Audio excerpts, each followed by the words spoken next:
තෙරුවන් සරණයි හැම දිනකටම. ඉතින් ඔන්න පුතේ අපි අද කතා කරන්නේ මම කලින් කතා කරා වගේ පද වර්ග සහ වර්තමාන කාල ආඛ්‍යාතය කියන පාඩම. එතකොට මුලින්ම ඔයාලා දැනගන්න ඕන මේ අපි දන්නවා සිංහල භාෂාවේ නම් පද වර්ග තියෙනවා. නාම පද, ක්‍රියාපද, උපසර්ග, නිපාත ඔන්න විදිහට පද වර්ග ගොඩක් තියෙනවා. අන්න ඒ වගේ pāli භාෂාවේදී තියෙනවා අපිට ප්‍රධාන වශයෙන් පද වර්ග දෙකක්. ඒ ප්‍රධාන වශයෙන් තියෙන පද වර්ග දෙක තමයි එක නාම පද දෙක ක්‍රියාපද. එතකොට මේ වගේම අර සිංහල භාෂාව වගේම නිපාත පද, උපසර්ග පද කියන ඒවාත් තියෙනවා. එතකොට මෙන්න මේ නාම පදයක් හැදෙන්නේ කොහොමද කියන එක මුලින්ම බලමු. ඉතින් නාම පදයක් හැදෙන්නේ නාම පදයක මුල් ස්වරූපයට අපි කියනවා ශබ්ද ප්‍රകൃතිය කියලා. වචනය අපි ගත්තොත් පාලි වචන සිංහල වචනයක් ගමු අපි බල්ලා කියලා. එතකොට මේකේ අපි ශබ්ද ප්‍රകൃතිය හොයන්න නම් මේ බල්ලාට අයිති දෙයක් ප්‍රකාශ කරන්න ඕන. අපි කියනවා බල්ලාගේ නැට් එකකට අපි කියනවා බලු නැට් කියලා. එතකොට බලු ධන නැට්ට කියලා එකතු වෙලා තමයි බලු නැට්ට කියලා හැදෙන්නේ. එතකොට මෙන්න මේක තමයි සිංහලයේ ශබ්ද ප්‍රകൃතිය විදිහට අපි සලකන්නේ. එතකොට මෙන්න මේ පාලියේදීත් අපි නාමපද කියන කොටසේදී හඳුන්වනවා ශබ්ද ප්‍රകൃතියක් කියන්නේ මෙන්න මේක. ඒ කියන්නේ පාලි වචනයක නාමපදයක මුල් ස්වරූපය. දැන් මම මෙතන පාලි වචනයක් කියලා ඔයාලට පැහැදිලි කරන්න ගියොත් ඒක පැහැදිලි වෙන්නේ නැහැ. කියන්නේ ඔයාලට ඒක අමාරුයි කියලා හිතනවා. ඒ හින්දා සිංහලේ වාගේම දැනගන්න ඕනේ පාලියේදී මෙහෙම තමයි නාමපදයක් හැදෙන්නේ කියන එක. එතකොට පාලියේ මෙන්න මේ නාමපදයක් හැදෙන්න විභක්ති තියෙනවා. සිංහලෙත් අපි දන්නවනේ විභක්ති. සිංහලේ නම් තියෙන මොනවද? පෙරකම් පතු කරන සපදන් අවදි සම්බදාද රලක් කියලා තියෙනවානේ. ඔන්න ඔවම පාලියට ගියාට පස්සේ තියෙනවා ප්‍රථම ආලපන, ဒုတိ ය, තතිය, කරණ චතුර්ථි, පංචමී, චට්ටි, සප්තමී කියලා. එතකොට අපි පළවෙනියටම වර්ණ ගන්න ගන්න શબ્ද තමයි පාලි භාෂාවේදී බුද්ධ શબ્දය කියන්නේ. බුද්ධ શબ્දේ වර්ණ ගන්න බුද්ධෝ බුද්ධා.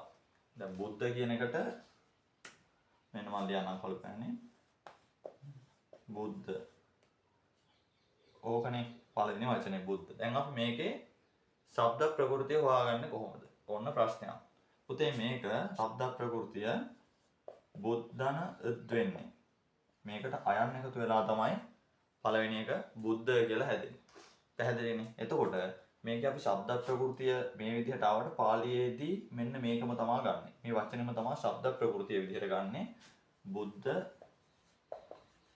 ධන ඕ කියලා හැදලා බුද්ධෝ කියන නාමපදේ හැදෙනවා. එතකොට මෙන්න මේ දයන්නේ තියෙන අයන්න ලොක්වීම තමයි මම මෙතනින් පෙන්නන්නේ. පැහැදිලිද? එතකොට ශබ්ද ප්‍රകൃතියක් කියන්නේ නාමපදයක මුල් ස්වරූපයක් කියලා දන්නවා. එතකොට මෙන්න මේ පාලියේදී මේ වගේ වචනයක් තියෙද්දි නැත්තම් පාලි නාමපදයක් තියෙද්දි ඒකේ අවසාන අකුරේ තියෙන ස්වරය අයින් වෙලා තමයි මොකක්ද හැදෙන්නේ? නාමපදය හැදෙන්නේ. එතකොට නාමපදයක් හැදෙන විදිහ පැහැදිලි. ක්‍රියාපදයක් හැදෙන්නේ කොහොමද? සරලව මම මේ කියාගෙන යන්නේ නාමපදයක් හැදෙන්නේ කොහොම? නාමපදයක් හැදෙන නැත්තම් වර්ණගිලි 8ක් තියෙනවා. එතකොට ක්‍රියාපදයක් වර්ණගෙන ඒවත් ඒ වගේම තියෙනවා. ක්‍රියාපදයක් වර්ණගිලි වලට අපි කියනවා ත්‍යාද්‍යන්ත වර්ණගිලි නැත්නම් ආඛ්‍යාත වර්ණගිලි කියලා. මේවට නාම වර්ණගිලි කියලා කියනවා. නාම පද වර්ණගෙන ඒවට ක්‍රියාපද වර්ණගෙන ඒවට ක්‍රියා වර්ණගිලි කියලා කියනවා. එතකොට අපි අද ඉගෙන ගන්න මෙන්න මේ නාම පද වර්ණගෙන වර්ණගිලි නෙමෙයි ක්‍රියාපද වර්ණගෙන වර්ණගිලි. ක්‍රියාපද වර්ණගෙන වර්ණගිලි තියෙනවා බඳුනනවා වර්තමාන, පංචමී, සප්තමී, හේයත්තනී, පරෝක්ඛා, අජ්ජතනී, භවිෂ්‍යති, කාලාතිපත්ති කියලා. එතකොට ඔන්න ඔය විභක්ති වලින් අපි ඉගෙන ගන්න තියෙන වර්තමාන කාල ආඛ්‍යාතය විතරයි. නැත්තම් වර්තමානා කියන ආඛ්‍යාත විභක්තිය විතරයි. ඒක ඉගෙන ගත්තාම ඔයාලගේ ධම්පාසල් අවසාන පොතේ අවසානටම තියෙනවා ගොඩක් අමාරුයි කියලා හිතාගෙන ඉන්න එකක් දුට්ටගාමිනී අබේරාජා කතාවස්තුව. එතකොට ඔන්න ඔය කතාවස්තුව අධ්‍යයනය කරන්න යම් තාක් දුරට වර්තමාන කාල ආඛ්‍යාතය ඉගෙනගෙන ඉන්න එක වැදගත්. එතකොට මම අද ඔයාලට කියලා දෙනවා වර්තමාන කාල ආඛ්‍යාතයෙන් වාක්‍යයක් හැදෙන්නේ කොහොමද? වර්තමාන කාල ආඛ්‍යාතයෙන් වාක්‍යයක් පටන් ගත්තාම මේක ඒ ආඛ්‍යාතයෙන් ඉවර වෙන්නේ කොහොමද කියන කාරණේ. නාමපද ක්‍රියාපද කියන ඒවා පැහැදිලි වෙනකොට නාමපදයක් කියන්නේ යම්කිසි කෙනෙක් හෝ දෙයක් හඳුන්වන පද. ක්‍රියාපදයක් කියන්නේ යම්කිසි කිරීමක් හෝ වීමක් හඳුන්වන පද. අපි වාක්‍යයක් ලියලා බලමු ඕන. මෙහෙම. බාලකෝ දාවති. බාලකෝ දාවති. ඔන්න වගේ වාක්‍ය. එතකොට මේ බාලකෝ කියන්නේ නාම පදයක්. බාලකෝ කියන්නේ ළමයා. දාවති කියන්නේ දුවයි. කිරීමක්. එහෙනම් ඒක ක්‍රියාපදයක්. දැන් පැහැදිලි නාමපද ක්‍රියාපද කියන්නේ මොනවද කියලා. එතකොට මම ඔයාලට නාමපද කිහිපයකුයි ක්‍රියාපද කිහිපයකුයි වෙන පාඩමක නැත්නම් වෙන වීඩියෝ එකකින් මම ඔයාලට නාමපද ටිකක් ක්‍රියාපද ටිකක් කියලා දෙන්නම්. දැනට මතක තියාගන්න නාමපදයක් කියන්නේ පාලියේදී යම්කිසි කෙනෙක් හෝ දෙයක් හඳුන්වන පද. ක්‍රියාපදයක් කියන්නේ යම්කිසි කිරීමක් හෝ වීමක් හඟවන පද. හරි. එතකොට අපි යන් ඊළඟට අද වර්තමාන කාල ආඛ්‍යාතය පිළිබඳව කතා කරන්න. හරි පුතේ. මම ඔන්න කලින්ම ලියාගත්තා ඔයාලට නැත්නම් ලියන්න මට වෙලා යන හින්දා. එතකොට අපි වර්තමාන කාල ආඛ්‍යාතය ඉගෙන ගන්න කියවා. පාලි බාලාවතාරයේ නැත්නම් අපි පාලි ඉගෙන ගන්න භාෂාවේදී ව්‍යාකරණ සම්ප්‍රදායේදී සඳහන් වෙනවා වර්තමාන පචුප්පන්තය කියලා. ඒ කියන්නේ වර්තමාන ආඛ්‍යාත විභක්තය කියන්නේ දැන් පවතින කාලය. දැන් මම උගන්වනවා. ඒ වගේ අපි කරමින් ඉන්න දෙයක් හඟවන කාලය තමයි වර්තමාන කාලය කියලා කියන්නේ. අපි දන්නවා අතීත කාලය කියන්නේ යම්කිසි දෙයක් සිදු වෙලා හමාර වෙච්චි වෙලාවක්. එතකොට අනාගත කාලය කියන්නේ අනාගතයේදී සිදු වෙන්න තියෙන දෙයක් කියන කාලය. එතකොට වර්තමාන කාලය කියන්නේ දැන් සිදු වෙමින් පවතින දෙයක් හඟවන කාලය. එතකොට මෙන්න මේකේ මම කීවා ඉස්සෙල්ලා ක්‍රියා ප්‍රකෘතියකට නැත්නම් අපි ඒකට කියනවා ධාතු ප්‍රකෘතියක් කියලා. ධාතු ප්‍රකෘතියකට ආඛ්‍යාත විභක්ති ප්‍රත්‍යක් එක් කිරීමෙන් තමයි ක්‍රියාපදයක් සෑදෙන්නේ. ශබ්ද ප්‍රකෘතියකට නාම විභක්ති ප්‍රත්‍යක් එක් කිරීමෙන් නාමපදයක් හැදෙනවා. ශබ්ද ප්‍රකෘතියකට නෙමෙයි ධාතු ප්‍රකෘතියකට ආඛ්‍යාත විභක්ති ප්‍රත්‍යක් එක් කිරීමෙන් ආඛ්‍යාත පදයක් නැත්නම් ක්‍රියාපදයක් හැදෙනවා. එතකොට මෙතනදී අපි දන්නවා සිංහලයේදී යම්කිසි වාක්‍යයක් යම්කිසි කාලයකින් යම්කිසි පුරුෂයකින් ආරම්භ වෙනවා නම් ඒ පුරුෂයේ ඒ වචනින් මේක අවසාන වෙන්න ඕනේ. ඒ කියන්නේ යම්කිසි වාක්‍යයක කර්තෘ ඉන්නේ ප්‍රථම පුරුෂ නම් ඒක අවසාන වෙන්නත් ඕන ප්‍රථම පුරුෂයෙන්. ඒක ප්‍රථම පුරුෂ ඒක වචන නම් ප්‍රථම පුරුෂ ඒක වචන. ප්‍රථම පුරුෂ බහුවචන නම් ප්‍රථම පුරුෂ බහුවචනෙන් අවසාන වෙන්න ඕන. එතකොට පුතේ මෙන්න මේ තී කියන එක පඨම පුරුෂ. අපි දන්නවා පඨම පුරුෂයෙන් අපි හඳුන්වන්නේ මොනවද? අපි ගාව නැති යම්කිසි කෙනෙක් නැත්නම් අපි තව කෙනෙකුගේ නම අපි කියලා ඔහු කරන දෙයක් කියනවා නම් අපි යන්නේ කාලය පඨම පුරුෂ වලින් තියෙනවා. කමල් ලිකති අපි කියනවා කමල් කියන්නේ පාලියනොත් කමල්මයි. එතකොට කමල් ලිකති. කමල් ලියයි. කමල් ලිකති. කමල් ලිකති. කමල් ලියයි. එතකොට මේ කමල් කියන එක පඨම පුරුෂ ඒක වචන. ලිකති කියන එකත් පඨම පුරුෂ ඒක වචන. එහෙම වෙන්නේ කොහොමද? මෙන්න මෙතන තියෙන මේ තී කියන එක මෙතනටත් ඇවිල්ලා තියෙනවා. එතකොට ඒක පඨම පුරුෂ ඒක වචන වෙනවා. ඒ වගේම දැන් අපි කමල් කියන්නේ එක්කෙනෙක්නේ. අපි දැන් ගොඩක් ගැන කියනවා. ඕහු කියන්නේ ඕහු ගොඩක් සමූහයක් යටතේ නැත්තම් ඕහු යති. ඕහු යයි කියන්න බෑනේ. ඕහු යයි කියොත් වැරදි. ඇයි ඕහු යයි කියොත් වැරදි වෙන්නේ? ඕහු කියන එක පඨම පුරුෂ බහුවචන. හැබැයි යයි කියන එක පඨම පුරුෂ ඒක වචන. මෙතන අපිට පැටලෙන තැනක් තමයි පුතේ. මෙතන සිංහලයේ දැන් අපි දන්නවානේ යයි යති කියලානේ. අපි ඉගෙන ගන්න තියෙන්නේ. හැබැයි මෙතන පාලියේදී ඒක වචනේ තමයි තියෙන්නේ. බහුවචනේ න්ති. ගච්ඡති කියන්නේ යයි, ලිකති කියන්නේ ලියයි. ලිකන්ති තමයි ලියතිනා. දැන් අපි මෙතන ලියමු සිස්සෝ දාවಂತಿ. සිස්සෝ දාවಂತಿ.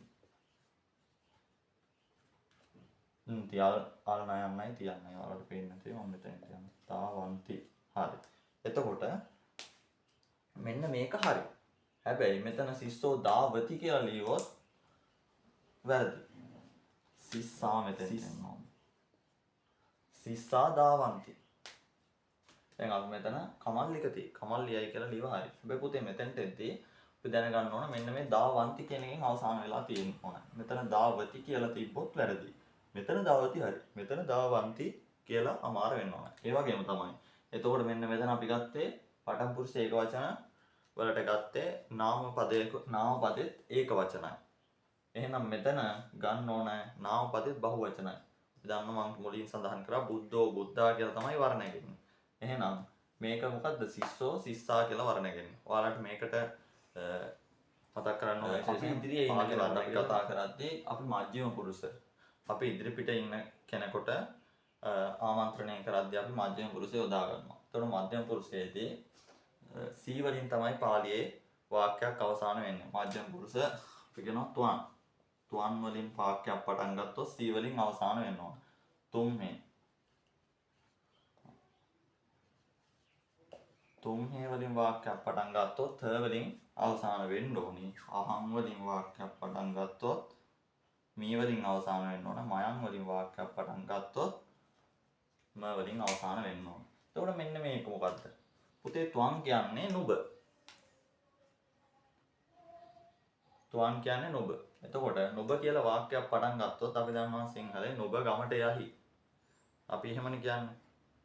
අද අපි ඉදිරියේ ඉන්න කෙනෙකුට කරන ආමන්ත්‍රණයක් නැත්තම් නුඹ ගමට යන්නේ. ඒ වගේ. අපි මෙතන ත්වං කියන්නේ නුඹ කියන අර්ථය. සී කියන්නේ හී කියන අර්ථය. සිංහලේ හී කියන අර්ථය තමයි මෙතන සී කියලා අපි කියන්නේ. එතකොට මම කියනවා ඔබ ගමට යහි. නැත්තම් ඔබ ගමට යහි. එතකොට ත්වං ගාමන් ගච්ඡසි. ත්වං ගාමන් ගච්ඡසි. ඔන්න වාක්‍ය හරි. එතකොට මෙතන මම පටන් ගත්ත ත්වං කියන්නේ මොකද්ද? නුඹ. නුඹ ගමට යහි.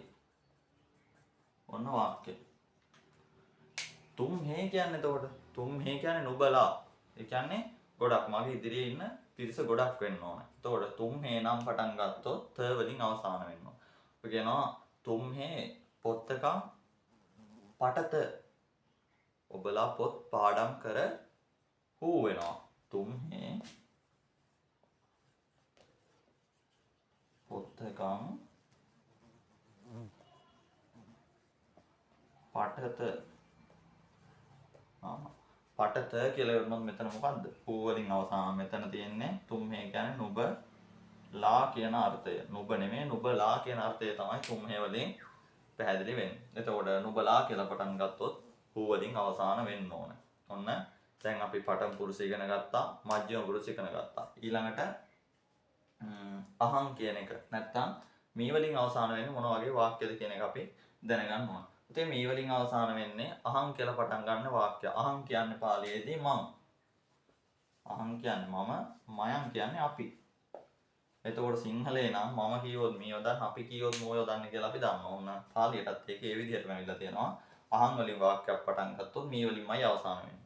මේ කියන එකට පාලිය වෙනම වචනයක් නැහැ. මීම තමයි. කියන්නේ අහං ගාමන් ගච්ඡාමි. නැත්තම් අහං පොත්තකේ ලිකාමි. අහං පාඨාලයන් ගච්ඡාමි. අහං පඨාමි. ඔන්න ඔය විදිහට තමයි තියෙන්නේ. එතකොට අපි එතනත් වාක්‍යයක් ලියාගමු. අහං පඨාමි. ඒ කියන්නේ මම පාඩම් කරමි. ඔන්න ඒ වාක්‍ය සරලවම පැහැදිලි මම පාඩම් කරමි. අහං කියන්නේ මම. මයම් කියන්නේ අපි කියවා. එතකොට අපි කියලා වාක්‍යයක් පටන් ගත්තොත් සිංහල ඉවර වෙන්නේ කොහොමද? මූ වලින්. ඒක පාලියට එද්දී ම වෙනවා. පාලිය වාක්‍යයක් ඉවර වෙන්නේ ම වලින්. අපි කියලා පටන් ගත්තොත් අපි නෙමෙයි මයම් කියලා පටන් ගත්තොත් පාලිය අවසාන වෙන්නේ ම වලින්. ඒක කොහොමද? මයම් පඨාම. මයම් පඨාම. ඔන්න. ওই විදිහට වාක්‍යයක් ලියවෙන්න ඕන. මයම් කියන්නේ අපි, පඨාම කියන්නේ පාඩම් කරමු. එතකොට මම හිතනවා පැහැදිලි කියලාද පාඩම අහං වලින් වාක්‍යයක් පටන් ගත්තොත් ඉවර වෙන්නේ කොහොමද? මයම් වලින් පටන් ගත්තොත් ඉවර වෙන්නේ කොහොමද? ත්වං තුම්හේ වලින් පටන් ගත්තොත් ඉවර වෙන්නේ කොහොමද? ඒ වගේම සෝතේ වලින් පටන් ගත්තොත් ඉවර වෙන්නේ කොහොමද? මෙතන පුතේ සෝතේ අපිට මෙතෙන්ට ඕන නාමපදයක් දාන්න පුළුවන් හින්දා මම සෝතේ කියන එක දැම්මේ නෑ. සෝ කියන්නේ හේතෙම, තේ කියන්නේ ඔහු. ඒ කියන්නේ අපේ ඉදිරියේ නැති කෙනෙක් ගැන අපි කතා කරද්දී මෙන්න මේ පඨම පුරුෂය තමයි යොදාගන්නේ. අපි ඉදිරියේ ඉන්න කෙනෙක් ගැන කතා කරද්දී මධ්‍යම පුරුෂය තමයි යොදාගන්නේ. අපි ගැන කතා කරද්දී උත්තම පුරුෂය යොදා ගන්නවා. එතකොට සිංහල වල ඔයාලා ඒක දන්නවා. සිංහල ඉගෙනගෙන තියෙනවානේ දහම් පාසල් අවසානට එන්නේ ඒවල. ඕලෙවල් ලියලානේ. එතකොට ඒ නිසා සිංහල හොඳට පුළුවන් ඇති. හොඳට නැතුණා සාමාන්‍ය හරි පුළුවන් ඇති කියලා හිතනවා. එතකොට පැහැදිලි සම්පූර්ණ සෝ වෙන්නේ කොහොමද? සෝ කියන එකට අපිට ඕන නාමපදයක් දාගන්න පුළුවන්. මම මේ සෝ වෙනුවට මෙතන කමල් දැම්මා. මෙතන තේ වෙනුවට සිස්සා දැම්මා. ඒ කියන්නේ ඔහු. මෙතනට ඔයාලට බුද්ධා, ඊට පස්සේ බිලාලා, ඒ වගේ ඕන. බිලාලා කියන්නේ බලලා. කලන්දකා, කලන්දක කියන්නේ ලේනා. ඒ වගේ ඔයාලට ඕන නාමපදයක් දාගන්න පුළුවන්. එතකොට නාමපදයක් ඒක වචන බහු වචන ભેදය අඳුර ගන්න අමාරු නම් තේරෙන්නේ නැත්තම් කරන්න තියෙන හොඳම වැඩේ නාම විභක්ති වර්ණගිල්ලක් අරගෙන තියෙනවා පාලිය සුබෝධනේ පාලි නාම වර්ණගිල්ල කියලා. ඒකේ පළවෙනියටම තියෙන වර්ණගිල්ල තමයි බුද්ධ શબ્දය. ඒක පාඩම් කරන්න පඨමා බුද්ධෝ බුද්ධාලවණේ බුද්ධ බුද්ධා ဒုတိ ය බුද්ධං බුද්ධේ තතිය බුद्धේන බුද්ධේ බුද්ධේ කියලා ඔය විදිහට තියෙනවා. දැන් මම ඔයාලට වර්ණගිල්ලම කියන්න ගියොත් ඒකත් කම්මැලි වෙනවනේ.